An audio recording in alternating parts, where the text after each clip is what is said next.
Hello and welcome to the Christ Pop Culture Digest. I'm your host, staff writer Drew Dixon. I'm joined with my co-host, Tyler Burns. Hey, Tyler. Hey, Drew. How's it going, man? Pretty good, man. How are you? I'm doing great, man. It's been a while. Yeah, I know. It's been a while. You've been officiating weddings and getting your wife pregnant. And, Yeah.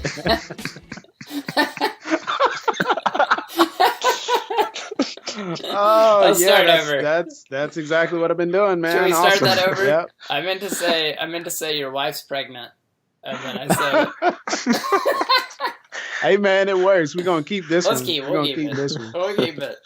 But that's how it works. You have to get the mom pregnant. It doesn't just happen. Oh yeah, So that's what they told me. So I was some like, all right, science let's do involved. But yeah, congrats, man. I get to tell Thank you you. that I on the appreciate it. air officially. But yeah, really excited for you. I'm we're excited as well, man. Yeah. So we're joined also by Cameron McAllister, is your wife pregnant? She is not. We do have a 9-month-old son, but yeah, no, not currently Okay. that I'm aware of. Yeah, you should go ask her tonight. So just to make sure, go ask her right now, and then we can find out and reveal it on the podcast. That would be good. Oh man, that would be pretty dramatic, wouldn't it? Yeah, it would be kind of lame though if you Unfortunately, she's went not home. and then like asked her and she said no. Then it'd just be kind of like we wasted our time. Kind of let down. Yeah, kind of let down. But so we won't do that. But so it's good to have you on again.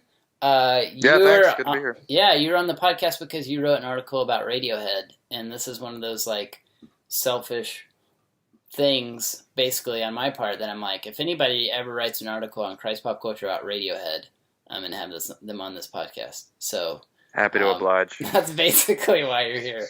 But yeah, so you wrote an article called 20 Years Later, Radiohead's OK Computer still sounds brand new. So we'll talk about Radiohead in just a minute, but before we do, I want Tyler to tell us about one of our member offerings. Yes. So if it's your first time listening to the CaPC Digest, then you should know that we have a special Christ and Pop Culture membership, and that is just for $5 a month. That's it. That's a Starbucks coffee. So $5 a month or more, you can get a membership at Christ and Pop Culture that gets you some awesome things, including a subscription to the Christ and Pop Culture magazine, and it gets you weekly or actually monthly free books and CDs and comic books and all kinds of other cool things. They don't say CDs anymore. So albums, musical collections. And so one of our members offerings that we're presenting for those who are members is One by One. It's a book by our good friend Gina D'Alfonso, who's been on the podcast. And so I have my copy, and I've leafed through it a little bit, and I really enjoy this book. And in One by One, Gina D'Alfonso explores common misconceptions and stereotypes about singles, including the idea that they must be single because something is wrong with them, and the subtle and not so subtle ways they are devalued. Like when sermons focus overmuch on navigating marital relationships or raising children. And she shows how the Church of Paul, who commended those who remain single, became the church where singles are too often treated like second-class Christians. So you can pick up One by One by Gina D'Alfonso for free if you go to christandpopculture.com, click the membership, give $5, and you're a member. Yeah, that's cool. That seems like something that would be really helpful. I think a lot of pastors and church leaders and stuff listen to this podcast, and I think it's really easy to preach or to teach from whatever situation you're in. And a lot of pastors are married, and so they kind of think, and I think in Christian circles in general, like we think like everybody pursues marriage. Like we lean that way, and that's wrong thinking. Not everybody's going to pursue marriage, and since that's the case, like we really need to think about how are we being mindful of the singles in our church? Are we loving them well?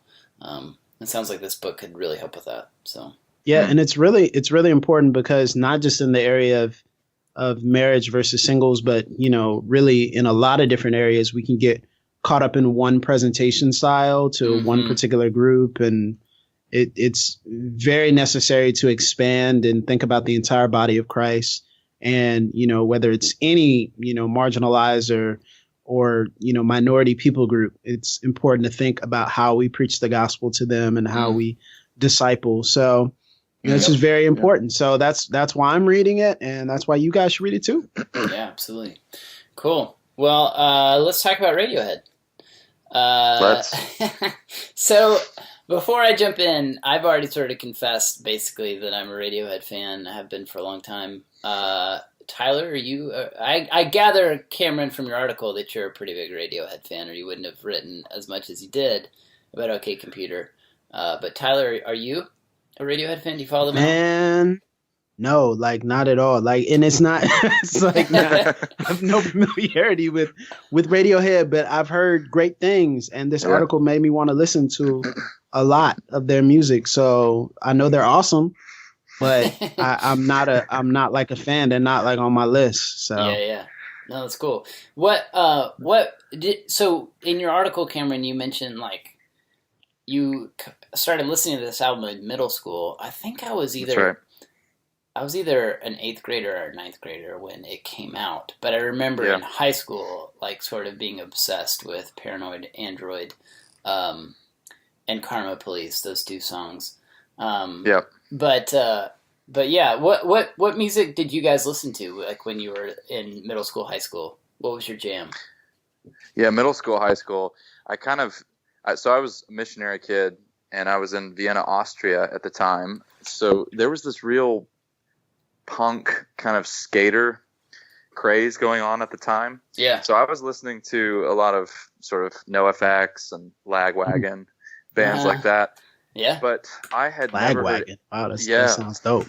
Yeah, Lagwagon.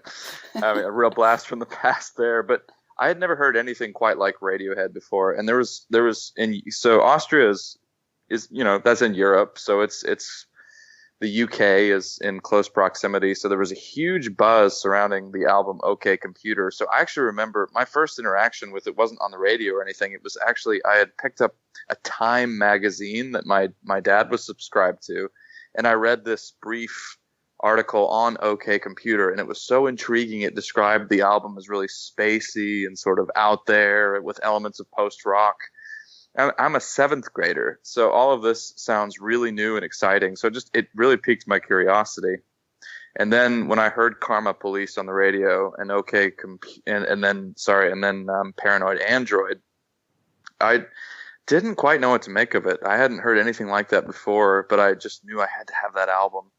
And so I rushed and I grabbed it, and it was just such an interesting sound, but it also seemed to capture something really very, there was something that I couldn't articulate at the time, and it had a lot to do with loneliness and a feeling of alienation and also detachment. Somehow all of that was coming through on the music. And bear in mind, I'm also in a city where I'm riding on planes and trains and all sorts of transportation, because I'm a missionary kid since before I could remember. So all these modes of transport are such an integral part of my life, and Radiohead seems to continually be singing and dramatizing this kind of stuff. So I don't know, it kind of caught me in a number of different ways when I first got my hands on that album. Yeah, absolutely. Tyler, what about you? What did you listen to when you were that age? So it was a different era for you. I'm thinking you're a little bit younger, but yeah, I remember middle school, early high school. There was this real popular song. So here's the thing: I'm a PK, and going to a Christian school, so it's kind of popular to go through that little rebellious phase where I never really listened to the radio. I would just listen to gospel music. That was just the rules of the house. So I went through this rebellious phase where I was sneak listening to secular music, quote unquote. So I just remember there was a song, man. It was a whole bunch. Usher was popping then, so he had a whole bunch of. Was really popular back then. Yeah. There was also this song, it's just weird to say, but there's a song called Shake Your Tail Feather from the Bad Boys 2 soundtrack. And I wore that song out. And then it's pretty bad. But it was the edited version, so I didn't really know what they were actually saying. So I was like, oh, this is awesome. You went and asked your dad, what's a tail feather? Nah, I didn't, because then I would have got in trouble. So just kept it to myself. I found out at school. But then I remember actually Kanye West came out with one of his first singles called Slow Jams with Jamie Foxx and Twista. And that was one of my favorites. But those were like my, forbidden listens. That was on my like forbidden playlist. Yeah. But really and truly, man, I was listening to Fred Hammond, Kurt Franklin, typical guy. Sure. Yeah. So, Cameron, did your parents, were they like at all, did they know you were listening to Radiohead? Were they concerned like of the type of, or Lagwagon? Those punk bands that you listen to? Yeah, sure. Yeah, it's funny because I was in missionary circles. My parents were actually they were a lot more open minded than a lot of the families around us. They weren't we weren't quite as cloistered. They were concerned. I also had this I still have this kind of abiding love for heavy metal music. They were pretty concerned about that. Yeah. And so they weren't too fond of me listening to death metal and punk rock, all this anti-authoritarian. Yeah, I was kind of doing the rebellious thing as well.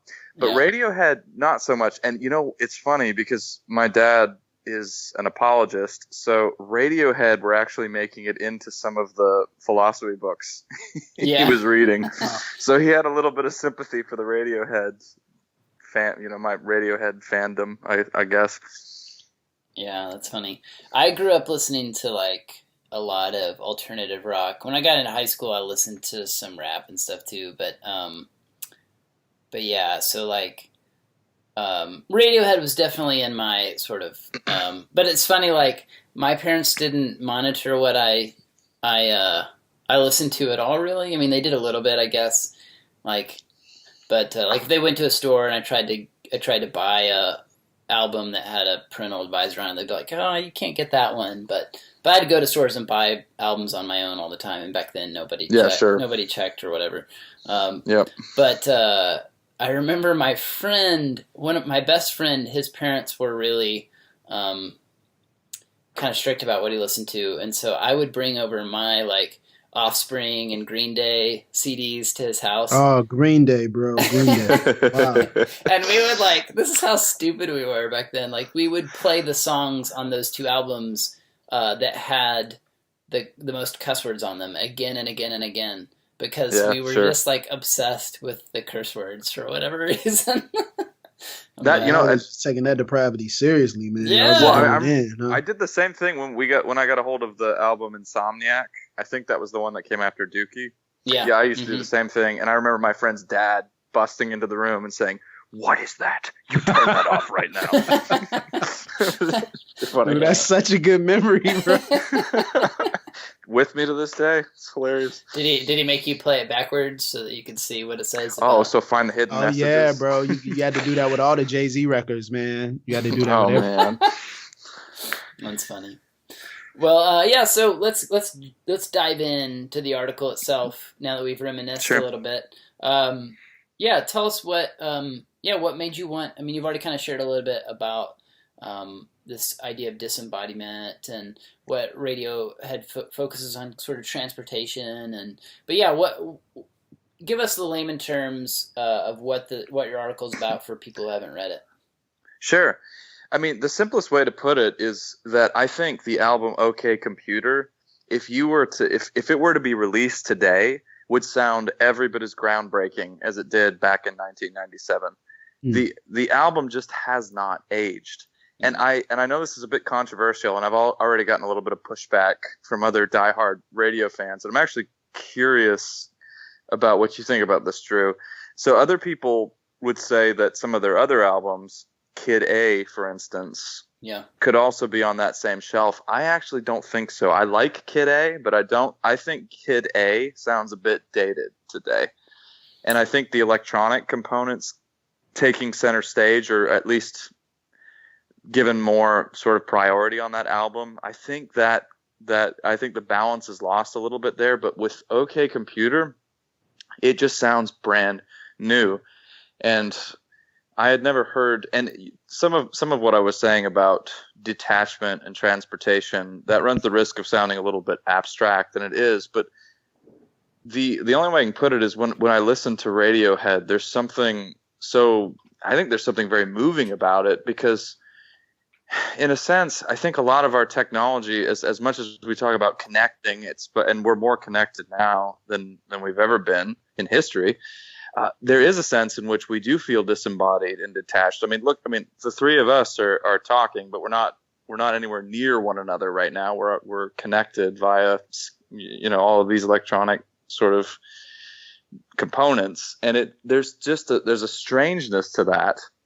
And I think that Radiohead, they sing about that so well, and they capture that feeling. But then there are certain moments on OK Computer when they're sort of just screaming through all of that. And I talk about this in the article, but I think about the moment where Tom York sings for a minute there, I lost myself in Karma Police. I still think that's such a moving section of that song. And it's, or the sort of the chanting section in Paranoid Android.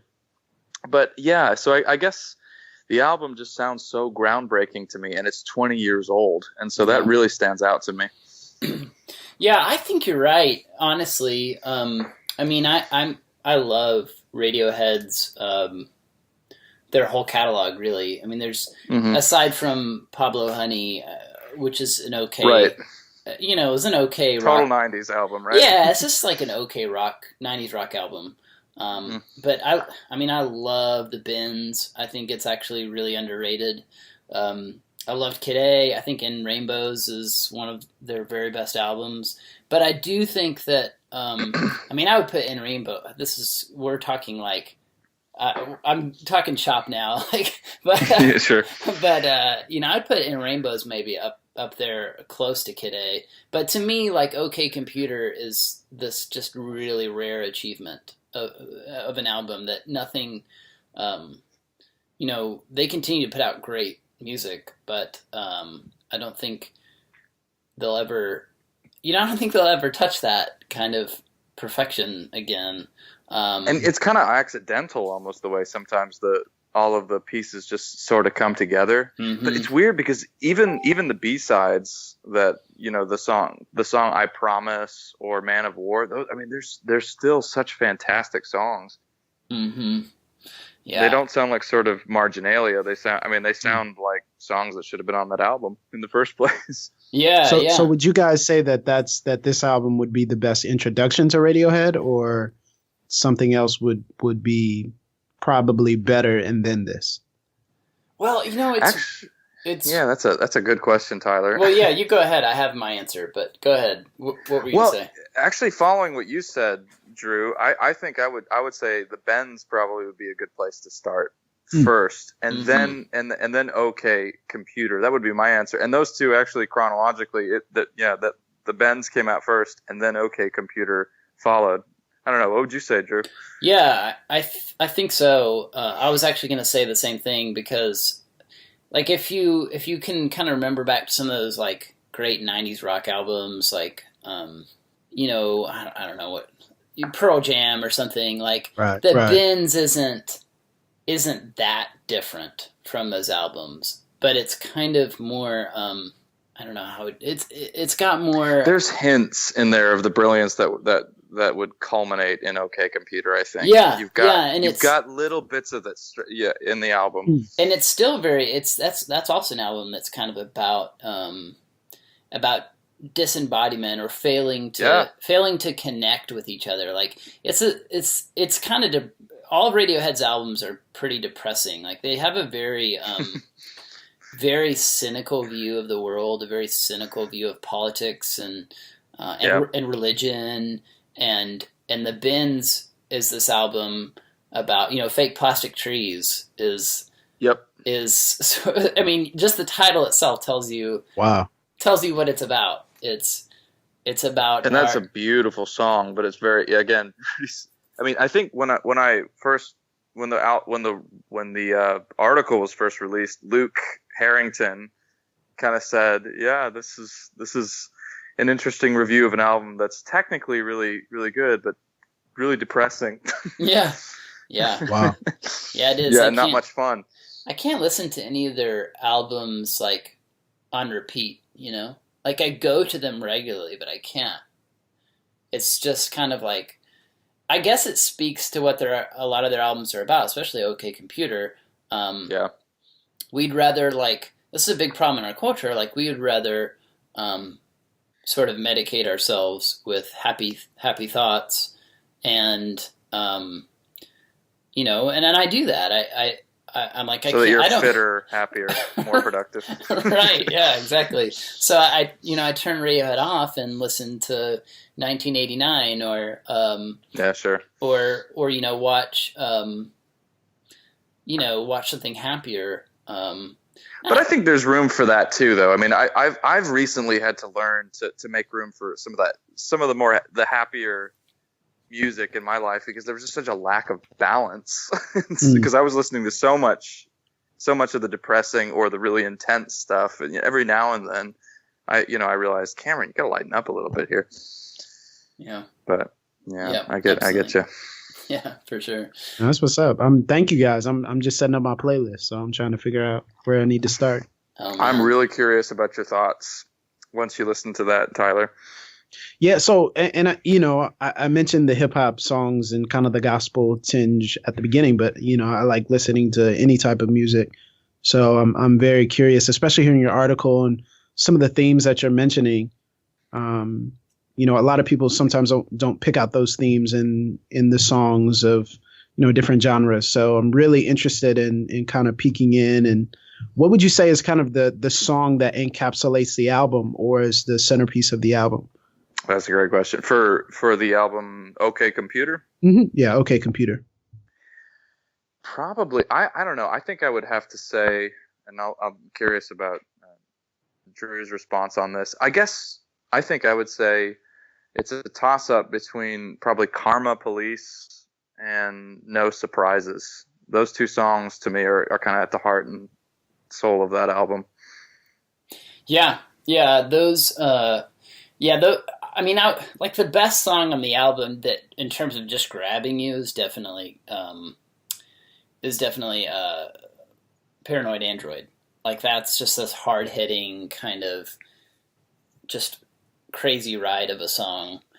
That it's an odd song. I didn't quite know how to respond to it when I first heard it. I love it now. It has one of the most interesting guitar solos I think I've ever heard.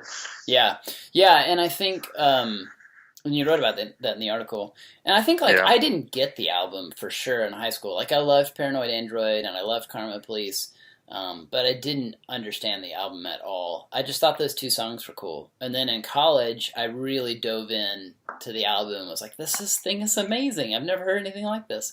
Why didn't I notice this in high school? Because I think I was kind of like a dweeb in high school, or just, like a lot of high school. Weren't we all, kids. Drew? Yeah. Come on. If you weren't a dweeb in high school, you peaked in high school, and that's not good. So Right. Yeah, that's a good way to look at it. Not that I was cool or something in college, but I guess I was more. I hope I was growing into a slightly more thoughtful human being, and I had probably the time to think about it. But the best song for me on the album, those are good places to start, any of those songs. But the best song for me is The Tourist.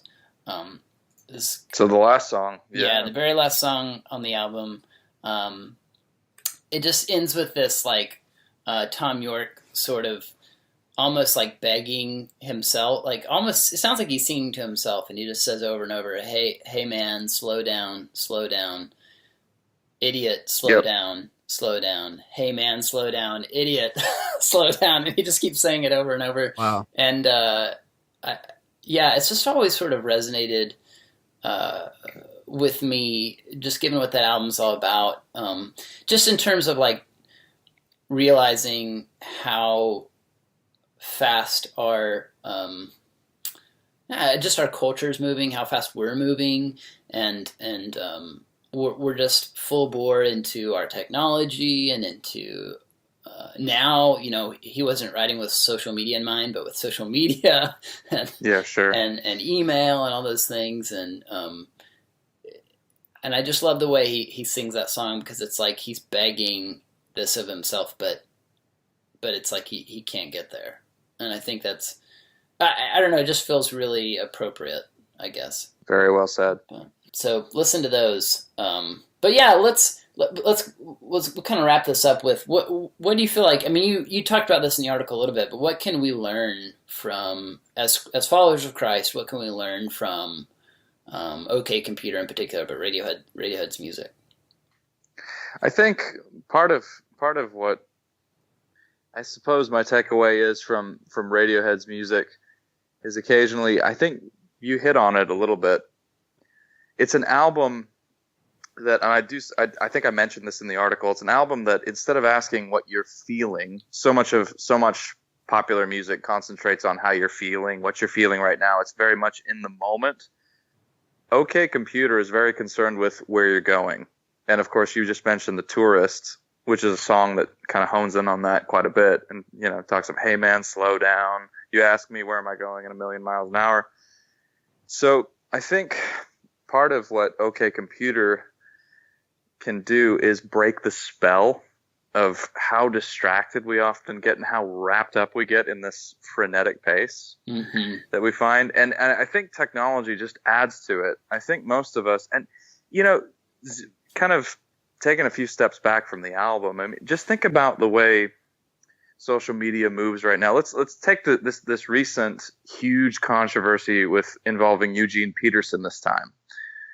But there's this incessant pressure for you to have an opinion always and weigh in immediately and get involved so you can be part of the conversation. There's this push to keep, even if you don't know anything about what's going on, even if you're not informed, just get your voice in there. And just, I think every now and then, for me at least, it just, and especially for those of us who are in frontline ministry or who are writing a lot of articles and trying to stay on top of cultural trends, that can get so exhausting. And often I think I just feel sort of this odd oblivion that sets in and this odd numbness. Well, I think Radiohead's music captures that pretty well, but it also often Tom York is trying to break through that, and that's where his emotion gets so real. I think Radiohead can help you to break the spell sometimes and to get away from all of that and just reconnect with human beings instead of always being just, going full bore, as you said, Drew, into the next trend, into the next issue, the next, fashion statement that's going to require your opinion right away. I think Radiohead can help us to detach for a moment and just and walk away from it all and breathe and have some space. I think we need that. I mean, just this incessant noise of life. It's only gotten more intense since Radiohead released OK Computer, and they continue to write songs about that. And for me, at least, sometimes when I listen to them, that it's a helpful reminder that I need to step away from it all sometimes and just spend time with the Lord and with the people I love. Take a break from all of it. I was watching before we got on the podcast. I was watching the music video to their new single, quote unquote, new single, "I Promise," which is actually one of the songs that was recorded when OK Computer was recorded, but it didn't come out on the album. And anyway, it's just this really weird, music video where the whole time you see this head and you're not initially, you don't really know it's not a human being, but you sort of figure that out as you go. But it's just this disembodied head, like it's an android head. And there's other people, like he's in a bus. The head is in a bus. Yeah, I've actually seen this. It's really creepy. So. Yeah, it's super creepy. And then all these people are looking at it, like people on the street, people in other buses that are driving alongside that bus. And like the thought I have watching it is like, you just want like somebody, or at least I do. I just want somebody to like connect with a human being and have like human face-to-face interaction, but they're all just sort of like observing each other, but not ever. Everyone in that video is just observing this disembodied human face without like having any sort of meaningful connection. And I think that's I just like, it's just amazing how that song was recorded 20 years ago, and how much that speaks to the cultural moment we're in. It does. Yeah, it does, man. Those are really important words, I think, about just getting away and detaching, but then also, the human face-to-face interaction. And I think, we've seen in a number of different social media instances where everyone kind of has an opinion immediately that, we can be put to shame if we're not careful. So it's better to detach sometimes than to be dumb. Yeah, absolutely. I mean, and like also to figure out what we really think about things too. Yeah, that requires some reflection and space usually. Yeah. Because like, we're just, Twitter can be the worst in that regard, especially like. Yeah, absolutely. Without a doubt. Yeah, something goes down and immediately everyone on Twitter has the same opinion about it. And, and I find myself several times joining in, and I'm like, oh yeah, that's that guy, he's the worst, or that thing, that news story obviously shows this and blah blah blah, and never kind of stepping back and going like, well, what really should I think about this? Like, how does this relate to my faith? How does this relate to the fact that I believe in a loving God, or whatever the issue is? Right. It's funny that you mentioned that, because when Cameron mentioned the Eugene Peterson fiasco, and I'm sure we'll have someone to talk about that here within the coming weeks. But I was actually on a work trip, so I wasn't able to comment, and so I just wasn't really involved in, the conversation. And I had read the article, I think it was like that morning, and then left out of town. And so I didn't really have a chance to really, dive in and see what it was or anything. And so people are telling me all this stuff. I'm like, wow, it's crazy. And so I just didn't have the chance to say anything. And then the next day everything changes, or 2 days later, everything changes. And I'm like, oh, wow. Like, I just couldn't keep up. So I'm just trying to be like, whoa, this is nuts. So it's like, man, I'm glad I was on this work trip, so I couldn't say anything about this. That's kind of like a blessing in disguise, I guess. For sure. But I was kind of like, that one really, like, I noticed it, and maybe it's because I read your article. That may have been part of it, Cameron. But I remember going like, I was just amazed at how quickly people were pumping out articles in response to his first interview. The interview that first came out, and then. And then how quickly there were articles on his, retraction. I was man, this is because I mean, the important thing these days is often not to get the facts straight, but just get your opinion out there. Yeah. And so, I mean, I think this was definitely sort of a kind of a powerful case in point of that impulse. Mm-hmm. Yeah, it's hard because we need to market our opinions. We need sure. we are products. We've got to market ourselves. Branding, man, you got to get your brand. Yeah. Straight so there, even though Radiohead is like super depressing music, sometimes very dark, like there's a real hope. There's a really hopeful message there if you have ears to hear, I guess, if that makes sense. About stepping back and deciding like, I'm not going to be a part of this machine for a little bit. Like I'm going to connect with another human being, or I'm going to unplug from the matrix for a moment and sure. and try to think some of my own thoughts. So I think it can be really valuable. So I would encourage our listeners out there to go read your article and then go listen to OK Computer, and then message Tyler. More Radiohead, less tweets. Yeah, and then message Tyler and see if Tyler's listened to OK Computer yet, and see what he thinks. And then you can have a conversation. It's on my docket for tomorrow, man. Come on, like I need this music, so I'm gonna have to get it. I don't know why y'all laughing, man. No, y'all think I'm gonna be like, what? You think I'm gonna turn it off or something? No, of course not. No, I'm genuinely interested. Yeah, to hear, because whenever anybody hears that album in particular for the first time, it's always interesting to hear the reactions. Yep. I can't wait, man. I'm really getting excited for it. I might listen to it on the way home. Who knows? Man? I wasn't sharing that for accountability purposes. I don't think you need accountability to listen to this album. I was just trying to give our listeners an application to actually have a conversation with somebody. Ah, That was my thinking. Nice. I see what you did there, Drew. Yeah. So, yeah, I write Bibles today, so I just got to end with application. Of course. Very fitting. Well, this was great. I enjoyed it, guys. Likewise. Man. Thanks, Cameron. Yeah, where can people find you on Twitter, Cameron, or the internet? Yeah, so they can find me on Twitter at Cam McAllister 7, and you can find me at rzim.org.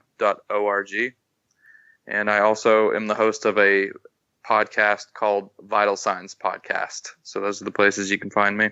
Nice, cool. And Tyler, you're Burns 23. Follow at your own risk. Yeah, and you host like a million podcasts as well. Doing it. Do you want to mention one of your podcasts? Sure, yeah. Pass the mic, man. Pass the mic. The official podcast of the Reformed African American Network.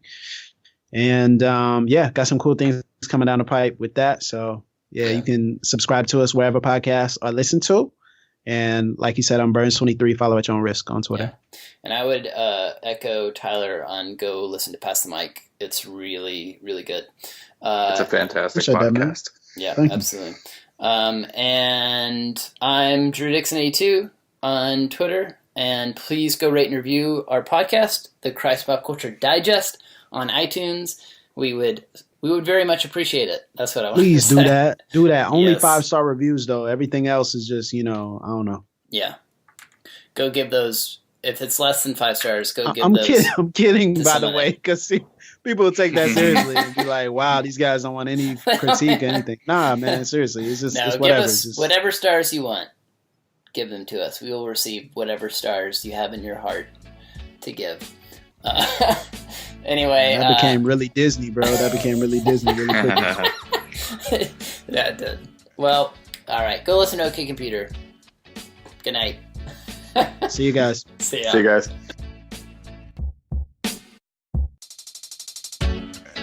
You've been listening to the CaPC Digest with Drew Dixon and Tyler Burns, an official production of the Christ and Pop Culture Podcast Network. Please rate and review the show on iTunes and Stitcher, and check out our other shows at christandpopculture.com/network. Theme music by B. Napper.